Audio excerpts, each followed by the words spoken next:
ആരോഗ്യത്തോടെ ഇരിക്കാം. മികച്ച പരിചരണം ഞങ്ങളുടെ ഉറപ്പ്. Shoranur medical trust, Shoranur.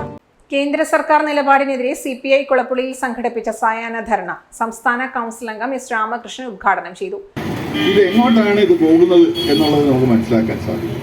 ആ രീതിയിൽ അപഗ്രഥിച്ചാൽ കേന്ദ്ര ഗവൺമെന്റ് തുടർച്ചയായി എടുത്തുകൊണ്ടിരിക്കുന്ന ഈ നയങ്ങളുടെ അടിസ്ഥാനത്തിൽ വൻതോതിൽ ദേശീയ സമ്പത്ത് സമ്പന്നർക്ക് അനുകൂലമായി, വാണിജ്യ ലോകത്തിന് അനുകൂലമായി കുത്തി ഒഴുക്കിക്കൊണ്ടിരിക്കുന്നതിൻ്റെ ഫലമായിട്ടാണ് ദേശീയ വരുമാനത്തിൽ ഈ പറയുന്ന തോതിൽ വൻകിടക്കാർക്ക് ഈ പറഞ്ഞ 90% ആൾക്കാർക്ക് വെറും 47%, 43%, 57% ഒക്കെ ആയിട്ട് മാറിപ്പോകാനുള്ള കാരണം അതാണ്.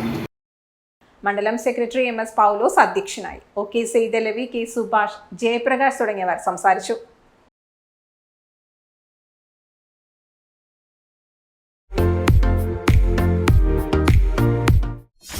.view ന്യൂസ്, കാഴ്ചകളാണ് ലോകം, കണ്ടു തുടങ്ങുക.